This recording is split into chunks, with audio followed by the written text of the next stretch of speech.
এসেছিলেন আদম থেকে নিয়ে হযরতে ঈসা আলাইহিস সালাম পর্যন্ত যতগুলো নবী ছিলেন সমস্ত নবীদের কাছ থেকে আল্লাহ তাআলা এগ্রিমেন্ট নিয়েছিলেন। কি এগ্রিমেন্ট নিয়েছিলেন?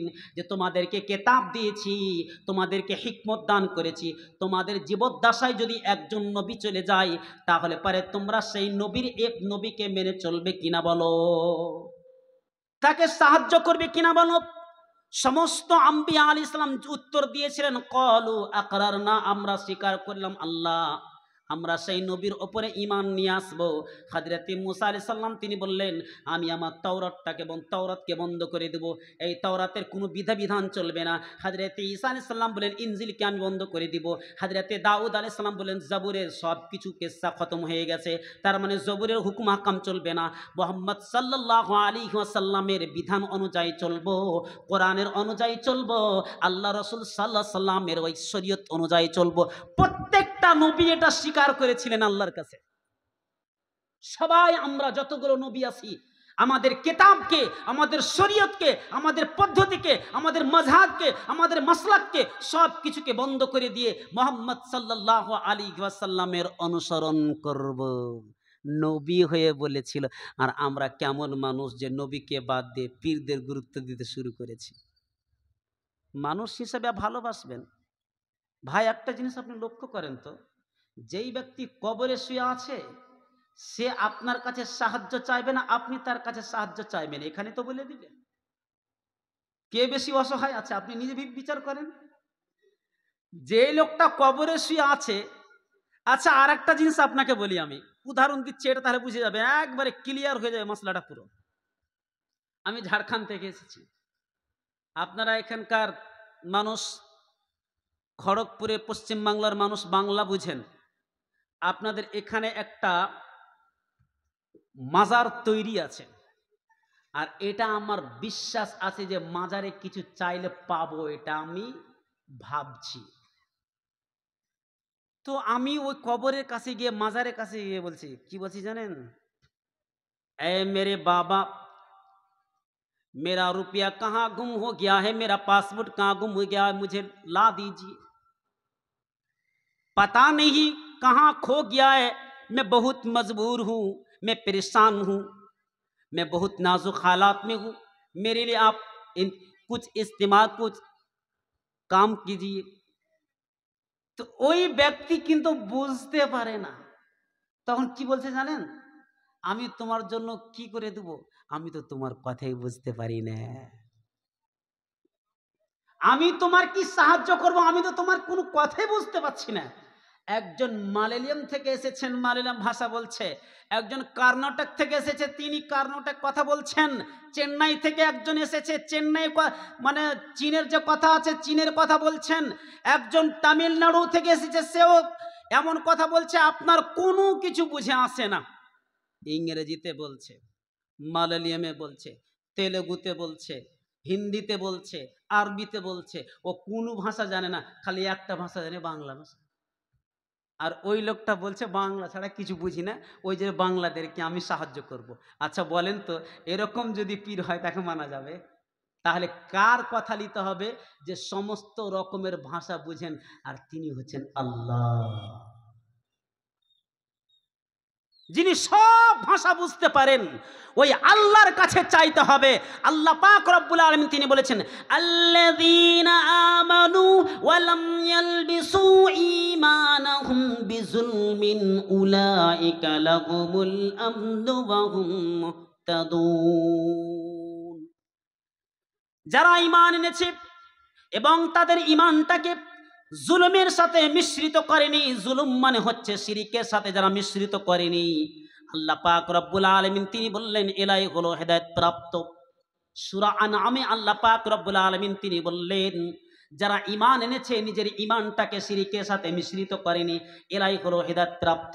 তার মানে বুঝা গেল জুলুমের সাথে যদি আপনি শিরকটাকে মিশ্রিত করেছেন তাহলে ঈমান পুরোপুরিভাবে নষ্ট হয়ে যাবে, ধ্বংস হয়ে যাবে।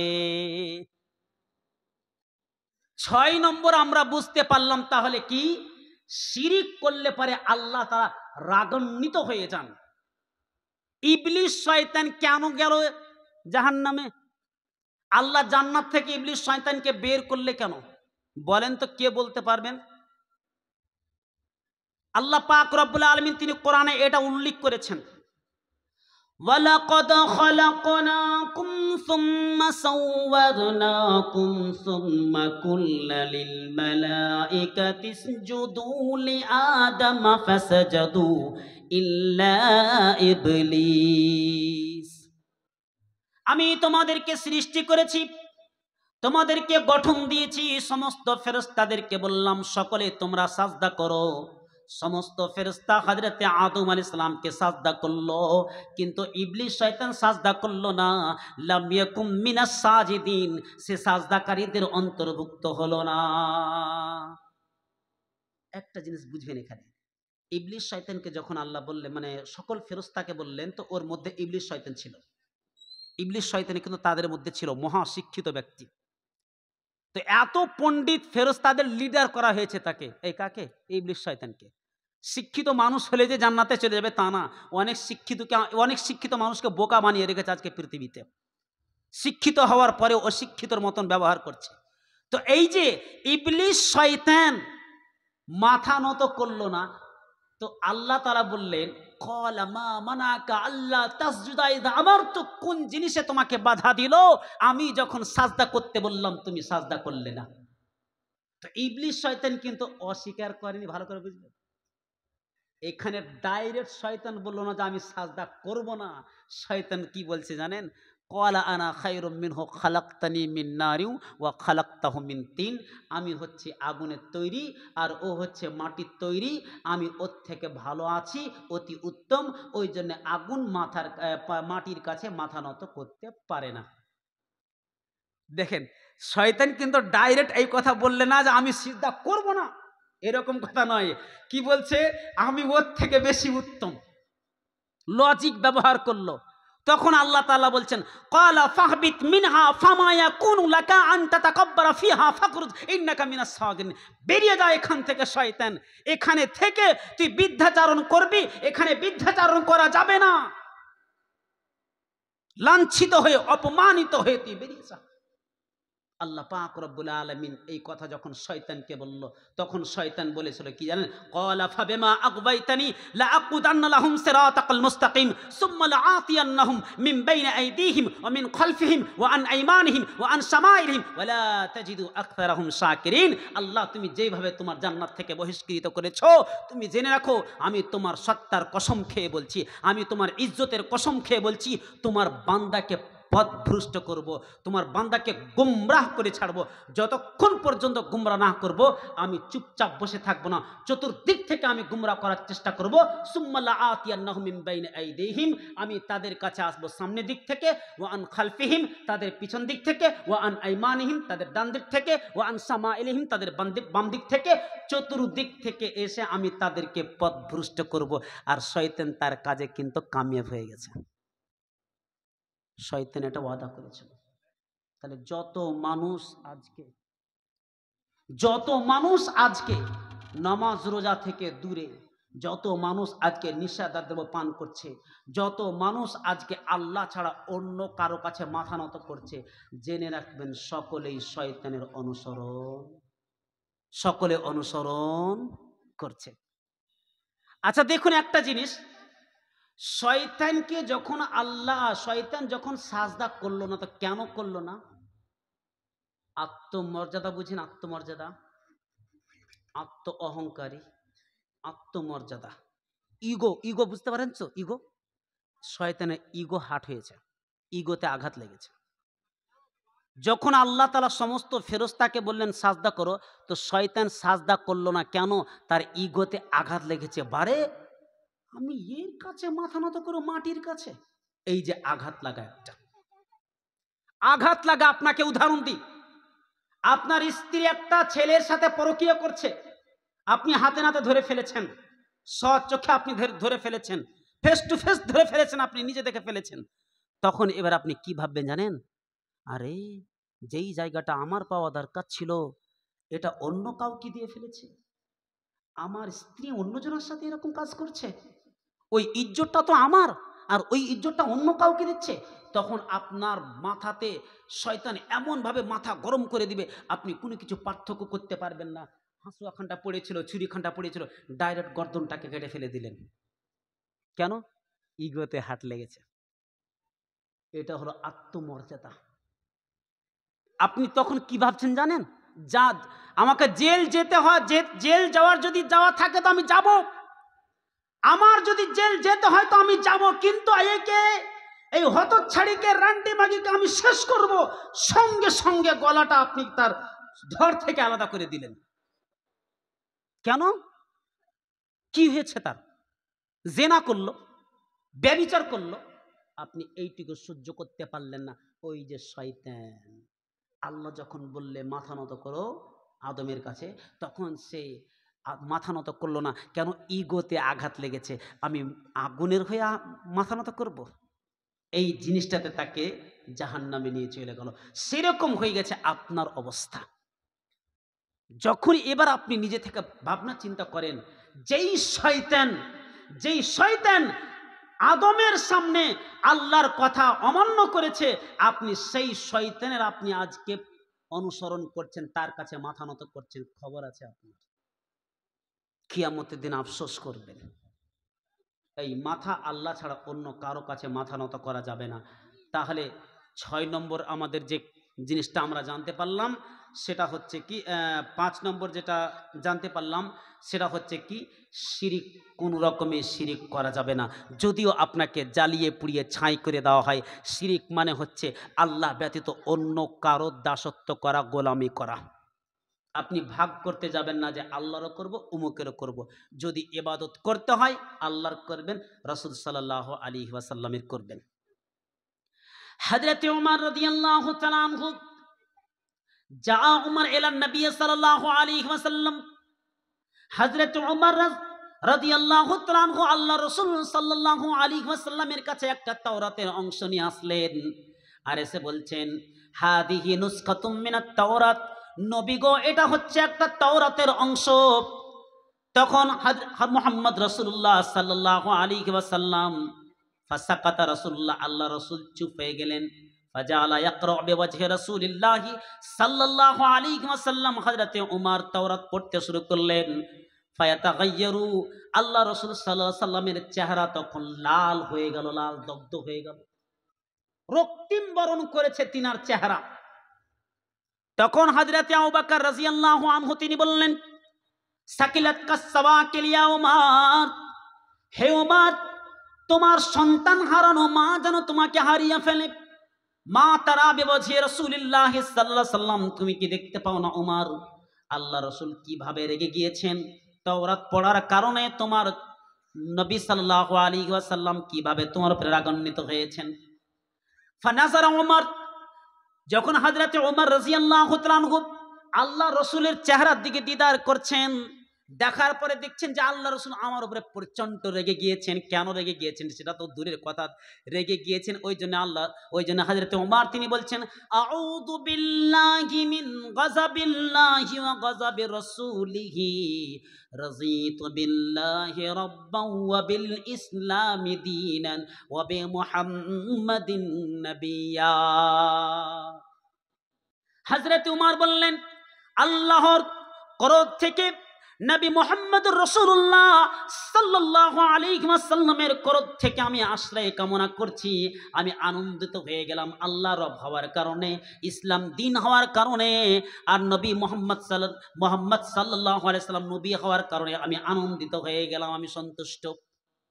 তখন আল্লাহ রাসূল বলছেন, ওয়াল্লাযী নাফসি মুহাম্মাদিন বিয়াদি, হে ওমর তুমি জেনে রাখো, লাউ বাদালাকুম মূসা লাত্তাবাতুমুহু ওয়া তারাকতুমুনি, হে ওমর তুমি জেনে রাখো, লাউ বাদালাকুম মূসা, হযরতে মূসা আলাইহিস সালাম যদি, তার মানে মূসা আলাইহিস সালামের উপরে তাওরাত অবতীর্ণ হয়েছে, মূসা আলাইহিস সালাম যদি দ্বিতীয়বার দুনিয়াতে চলে আসে আর আমাকে বাদ দিয়ে যদি মূসা আলাইহিস সালামকে অনুসরণ করেছো, লাযালালতুম আস-সাওয়াইস সাবিল, তাহলে তুমি জেনে রাখো তুমি পথভ্রষ্ট হয়ে যাবে, গুমরাহ হয়ে যাবে, সরল পথ থেকে সরে যাবে। উমর ভুল কি করেছে এটা আগে দেখেন। আল্লাহ রাসূল এত বড় দোয়া দিচ্ছেন যে তুমি সরল পথ থেকে দূরে সরে যাবে, গুমরাহ হয়ে যাবে, জাহান্নামের পথে চলে যাবে। কেন এই কথা বললেন জানেন? কি কাজ করেছিল? শুধু তাওরাতটা পড়েছে, এরকম খুলে তাওরাত পড়েছে, আমল করেনি। পড়তে শুরু করেছে, তাওরাত খুলে পড়ছে, আর আল্লাহ রসুল রেগে গিয়েছেন। তা আমরা তো অনেক কিছু কবরে দিয়ে আসি, তাহলে আমাদের উপরে আল্লাহ রসুল কি করবেন? কিয়ামতের দিন ধাক্কা মেরে ছেড়ে দেবেন আমাদেরকে। এই তোরা আমার উম্মত নয়। মানুষের বিবেক আল্লাহ দিয়েছেন, এই বিবেকটাকে আমাদেরকে কাজে লাগাতে হবে। তারপরে আল্লাহ রসুল কি বলছে শুনেন, হে ওমর তুমি জেনে রাখো, আজকে যদি হযরতে মুসা আলাইহিস সালাম জীবিত থাকতো, লাত্তাবানি, মুসা আলাইহিস সালাম পর্যন্ত আমাকে অনুসরণ করত। আল্লাহু আকবার। হযরতে মুসা আলাইহিস সালাম একজন নবী হয়ে আরেকজন নবীর অনুসরণ করত। তাহলে কত বড় আমরা ভুল পথে আছি ভাই। মানুষের সব থেকে দামি জিনিস কোরআন নয়, মানে কোরআন পড়া নয়। মানুষের সব থেকে দামি জিনিস নামাজ নয়। মানুষের সব থেকে দামি জিনিস, মূল্যবান জিনিস কিয়ামতের দিন দান খায়রাত নয়, সাদকা নয়। মানুষের সব থেকে বড় দামি জিনিস হচ্ছে ঈমান। ঈমান হচ্ছে সব থেকে বড় জিনিস। এই আকীদা হচ্ছে সব থেকে বড় জিনিস। আপনি যদি আল্লাহ সুবহানাহু ওয়া তাআলারও যদি ইবাদত করেন, আর আপনি যদি সৃষ্টি হয়ে সৃষ্টিরও যদি ইবাদত করেন, তাহলে পরে আপনার খবর আছে। আল্লাহ তাআলা আমাদের সকলকে যত রকমের শিরিক আছে, সমস্ত শিরিক থেকে আল্লাহ তুমি বাঁচিয়ে নাও, আমিন। চলেন 6 নম্বর কারণ আল্লাহ পাক রব্বুল আলামিনের গজব হওয়ার কারণ বা আল্লাহ তাআলার আযাব আসার কারণ, দুনিয়ার প্রতি মহব্বত।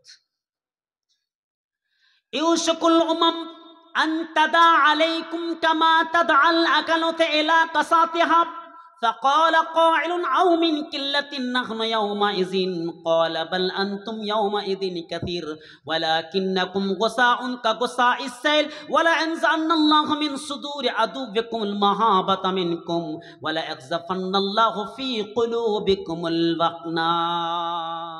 আমি যত কথা বলেছি এখন পর্যন্ত প্রত্যেকটি কথার পিছনে কোরআন এবং হাদিসের দলিল দেওয়ার চেষ্টা করেছি, কি তাই তো নাকি? ইনশাআল্লাহ। চলেন এবার দেখুন দুনিয়ার প্রতি মহব্বত। আল্লাহ রাসূল বলছেন দুনিয়ার অবস্থাটা দেখেন একবার। ইউশকুল উমাম, অতি শিগগিরই দুনিয়ার সমস্ত মানুষ তোমাদের উপরে হামলা করবে। আল্লাহ রাসূল বলছেন পৃথিবীর যতগুলো মানুষ আছে সব মানুষ তোমাদের উপরে আক্রমণ করবে। কামা তাদাল আকালাত, যেইভাবে ক্ষুধার্ত ব্যক্তি খানার দিকে ছুটে চলে যায়, খাবারের দিকে ছুটে চলে যায়, সেইভাবে তোমাদের উপরে হামলা করবে। তখন সাহাবায়ে কেরাম বললেন আমিন কিল্লাতিন নাহনু ইয়াউমাইযিন, হে আল্লাহর নবী আমরা কি ওই সময়তে সংখ্যাগরিষ্ঠ হয়ে যাব না সংখ্যালঘু হয়ে যাব? আল্লাহ রাসূল সাল্লাল্লাহু আলাইহি ওয়াসাল্লাম তিনি বলছেন বাল আনতুম ইয়াউমাইযিন কাসীর, বরং তোমাদের তাদাত মানে তোমরা হবে সংখ্যাগরিষ্ঠ। জনসংখ্যা তোমরা অনেক হবে, অনেক অনেক অনেক অনেক অনেক হবে, কিন্তু ওয়ালা ইয়ানজাআন্নাল্লাহু মিন সুদুরি আদুওয়িকুমুল মাহাবাতা মিনকুম, আল্লাহ পাক রব্বুল আলামিন, হ্যাঁ তোমরা হয়ে যাবে সাইলাবের মতো।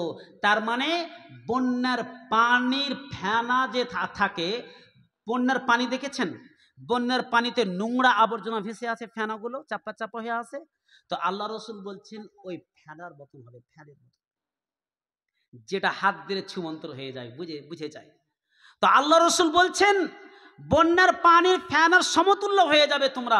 ওয়ালা ইয়ানজাআন্নাল্লাহু মিন সুদুরি আদুওয়িকুমুল মাহাবাতা মিনকুম, আল্লাহ তাআলা তোমাদের শত্রুদের ভিতর থেকে তোমাদের ভয়টাকে বের করে দিবেন। তার মানে আর তোমাদের শত্রুরা তোমাদেরকে দেখে ভয় করবে না। ওয়ালা ইয়াকযাফান্নাল্লাহু ফি কুলুবিকুমুল ওয়াহনা, আল্লাহ তাআলা তোমাদের ভিতরে ওয়াহান অসুখকে আল্লাহ তাআলা তৈরি করবেন। সাহাবায়ে কেরাম বললেন ওয়ামাল ওয়াহনু ইয়া রাসূলুল্লাহ, হে আল্লাহ রাসূল ওয়াহান অসুখটা কি? তখন রাসূল সাল্লাল্লাহু আলাইহি ওয়াসাল্লাম তিনি বলছেন হুব্বুদ দুনিয়া ওয়া কারাহিয়াতুল মাউত, তোমরা মৃত্যুকে অপছন্দ করবে, হব্বুদ দুনিয়া, দুনিয়ার প্রতি তোমরা আসক্ত হয়ে যাবে, দুনিয়াকে ভালোবেসে ফেলবে, দুনিয়ার প্রতি এতটাই তোমরা মায়া মমতা দুনিয়ার প্রতি এতটাই দেখাবে, এতটাই টেন্ডেন্সি হয়ে পড়বে, এতটাই ঝুঁকে পড়বে যে তোমরা মৃত্যুকে অপছন্দ করবে। আর শয়তানের এটাই হলো সব থেকে বড় মিশন, আপনাকে কোনো জিনিস থেকে ভুলিয়ে রাখবে না। শয়তান আপনাকে নামাজ থেকে ভুলিয়ে রাখবে না, শয়তান আপনাকে টাকা থেকে ভুলিয়ে রাখবে না, শয়তান আপনাকে যে জিনিসটা থেকে ভুলিয়ে রাখবে সেটা হচ্ছে মরতে হবে না। আলহাকুমুত তাকাসুর হাত্তা যুরতুমুল মাকাবির, প্রাচুর্যের প্রতিযোগিতা তোমাকে ভুলিয়ে রাখবে যতক্ষণ পর্যন্ত কবরে না যাচ্ছ। তার মানে শয়তান আপনাকে যুগ যুগ ধরে ভুলিয়ে রাখবে, আর যখনই ভুলিয়ে রাখবে যে মরতে হবে না, তখন আপনার দ্বারা দিয়ে প্রত্যেকটি গুনাহ প্রত্যেকটি কাজ হয়ে যাবে। কেন? এই জন্য হবে যে আপনি যখন গুনাহ করতে যাবেন তখন আপনি ভাবতেও পারবেন না যে আমি মারা যাব। আর এটাই হলো শয়তানের মিশন, আপনাকে ওটা স্মরণ করাবে না। কিন্তু আল্লাহ রসুল বলছেন প্রত্যেক সময় মৃত্যু তোমাদের সর্বসময় পিছনে চলতে রয়েছে। যে কোনো জায়গা যাও না কেন, সব সময় মৃত্যু আমাদের কাছে আছে। আমার ছেলে মেয়ে, আমার পাড়া প্রতিবেশী, আমার স্ত্রী যা আমার কাছে থাকে তার থেকে বেশি কাছে রয়েছে মৃত্যু। এই জিনিসটা থেকে তোমাকে ভুলিয়ে রাখবে। তার মানে দুনিয়ার প্রতি তোমাদের মহব্বত চলে আসবে, টাকা পয়সার প্রতি তোমাদের মহব্বত চলে আসবে, ছেলে মেয়ের প্রতি তোমাদের মহব্বত চলে আসবে। প্রত্যেকটা কাজে সোরাত শুধু তোমরা অজুহাত তৈরি করবে। জোহরের নামাজে আসনে কেন? না তো আমার মেয়ের বিয়ে ছিল। এই তোমাকে আসরের নামাজে দেখতে পাই নাই, এই ডাক্তারখানায় গিয়েছিলাম। মাগরিবের নামাজের সময় কোথায় গিয়েছিলে? আমার ছেলের মুসলমানি হয়েছিল। তার মানে এই যে একটা অজুহাত। কিন্তু যখন যে টাইমে নামাজ এমন একটা জিনিস, বাহানা চলবে না, অজুহাত চলবে না। এই যে ট্রেনে বসে আছেন এভাবে ট্রেনে বসে আছেন, পশ্চিম কোন দিকে বোঝা যায় না, উত্তর কোন দিকে বোঝা যায় না, মাগরিব কোন দিকে অর্থাৎ পশ্চিম পূর্ব কিছুই বোঝা যায় না, উত্তর দক্ষিণ পার্থক্য করতে পারলাম না, কিছুই বোঝা যায় না। আমার কাছে পানিও নাই, আমার কাছে মাটিও নাই, কি দিয়ে আমি সালাত আদায় করব, নামাজ পড়ব? কিছু যদি না থাকে এমনি এমনি নামাজ পড়তে লাগেন, টাইম হলে পরে আপনাকে নামাজ পড়তে হবে। এর নাম হলো নামাজ। কথা বুঝেছেন? অত সহজে আমরা জান্নাতের আশা করছি খামখেয়ালি ইবাদত করে। আমরা তো অজুহাত তৈরি করছি। বাড়িতে বসে বসে টিভির সামনে বসে আছে, টিভির সামনে বসে বসে জামাত ফেল করে দিয়েছে, আর না তো কি ওই একটু বাড়িতে কাজ ছিল, এই নামাজ আল্লাহ চাই না। এমন আপনাকে নামাজি হতে হবে, একটা নামাজের পরে আর একটা নামাজের অপেক্ষা করতে হবে। দুনিয়ার ব্যস্ততা আমাদেরকে এতটাই ব্যস্ত করে রেখেছে যে আমরা আল্লাহকে পর্যন্ত ভুলে গেছি। কটা দিন বাঁচবেন ভাই? 30 থেকে তো 30 বছর হয়ে গেছে, 40 বছর, 50 বছর। আরে এতদিন তো নিজের কাজে লাগিয়ে দিয়েছেন সময়টাকে। এখন তো ভাবুন, একটু ভাবার চেষ্টা করেন। রাত্রে শুয়েছেন কে জানে? बशक्ल रंगो गुल बस हकीकत में खार है दुनिया, एक पल में है इधर से उधर, 4 दिन की बहार है दुनिया। जिंदगी नाम रख दिया किसने, जिंदगी नाम रख दिया किसने, मौत का इंतजार है दुनिया। जगा जी लगाने की दुनिया नहीं है, ये इबरत की जा है तमाशा नहीं है। जगा जी लगाने की दुनिया नहीं है, ये इबरत की जा है तमाशा नहीं है। जहाँ में इबरत के हर 100 नमूने, मगर तुझको अंधा किया रंग बूने। कभी गौर से भी देखा है तूने, जो मामूर थे वो महल अब है ने जगह जी लगाने की दुनिया नहीं है, ये इबरत की जा है तमाशा नहीं है। मिले खाक अहल सा कैसे कैसे, मकी हो गई ला मका कैसे कैसे, हुए नाम बरवे निशा कैसे कैसे, जमी खा गई नौजवां कैसे कैसे, जगह जी लगाने की दुनिया नहीं है, ये इबरत की जा है तमाशा नहीं है। अजल ही ने छोड़ा न किसरा न दारा, इसी से सिकंदर सफाते बिहारा, पड़ा रह गया तब यही ठाठ तारा, न हर एक का न हसरत सिधारा, जगह जी लगाने की दुनिया नहीं है, ये इबरत की जा है तमाशा नहीं है। এখন পর্যন্ত ভুলে আছেন আপনি আল্লাহকে। শয়তান তো বলছে এটা তামাশার জায়গা, কিন্তু আল্লাহ বলছে তামাশার জায়গা নয়। শয়তান বলছে এটা মদ পান করার জায়গা, কিন্তু আল্লাহ বলছে এটা মদ পান করার জায়গা নয়। শয়তান বলছে এটা গুল খৈনি গুটকা তামক পান করার জায়গা, কিন্তু আল্লাহ বলছে না না না, এটা তো ওইটা কাজ করার জন্য নয়, এই দুনিয়া হলো পরীক্ষার জায়গা। শয়তান বলছে তুমি নোংরা কাজ করো, আল্লাহ বলছে নোংরা কাজ থেকে দূরে থাকো। লা তাকরাবুজ জিনা, জিনার নিকটবর্তী যাবে না। কিন্তু শয়তান বলছে এসো, একটা মেয়ে তোমার জন্য উলঙ্গা হয়ে বসে আছে, তুমি তার সাথে ব্যভিচার করো, রাত্রে তোমাকে ডাকছে। শয়তান বলছে এসো, তোমার এক বান্ধবী আছে পার্কে, ও তোমাকে ডাকছে তোমাকে চুমো খাওয়ার জন্য, তুমি এসো। শয়তান বলছে এসো, স্কুলে তোমার একটা গার্লফ্রেন্ড আছে, ও নাকি তোমার সাথে টাইম পাস করতে চাইছে, তুমি এসো। ফেরেশতা বলছে যে ও না, কিয়ামতের দিন মহা বিপদে পড়বে, কবরে তোমার সাপে তোমাকে দংশন করবে। কোন ভুলে পড়ে আছি আমরা? বেশিরভাগ মানুষ শুধু শয়তানের ষড়যন্ত্রে চলছে। সম্মানিত দিন ভাই, একটা জিনিস বোঝার চেষ্টা করুন, এই দুনিয়া থেকে যখন মানুষ চলে যাবে তখন বুঝতে পারবে কোন জিনিসটা আমি ছেড়ে এসেছি আর কোন জিনিসটা আমি অগ্রিম পাঠিয়েছি। আলিমাত নাফস মা কদ্দামাত ওয়া আখারাত। প্রত্যেক মানুষ সেদিন টের পেয়ে যাবে, প্রত্যেক মানুষ জানতে পারবে কোন জিনিসটা আমি ছেড়ে এসেছি আর কোন জিনিসটা আমি নিয়ে আসলাম।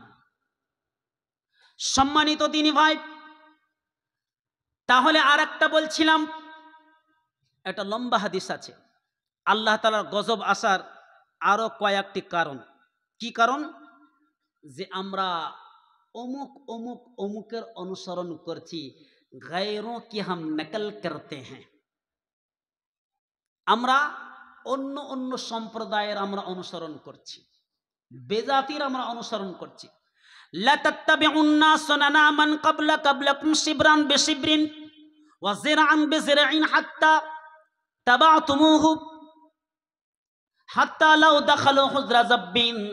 নবী মুহাম্মদ রাসূলুল্লাহ সাল্লাল্লাহু আলাইহি ওয়াসাল্লাম তিনি বলছেন, লা তাত্তাবিউন্না সুনানা মান কানা ক্বাবলাকুম বিশিবরান বিশিবরিন, অবশ্যই অবশ্যই তোমরা এমন ভাবে অন্য অন্য সম্প্রদায়ের অনুসরণ করবে, তোমরা অন্য সম্প্রদায়ের তোমরা এমন ভাবে অনুসরণ করবে, তারা যদি এক বিত্তা আগিয়ে যায় তোমরাও এক বিত্তা আগিয়ে যাবে, তারা যদি এক হাত অগ্রসর হয়ে যায় তোমরাও এক হাত অগ্রসর হবে। তখন সাহাবায়ে কেরাম বললেন, হে আল্লাহ রসুল, তখন এটাও বললে তারা যদি সাপের গুহার ভিতরে প্রবেশ করে তোমরাও সাপের গুহার ভিতরে প্রবেশ করবে। ওরা যদি সাপের গুহার ভিতরে প্রবেশ করে তোমরাও সাপের গুহার ভিতরে প্রবেশ করবে।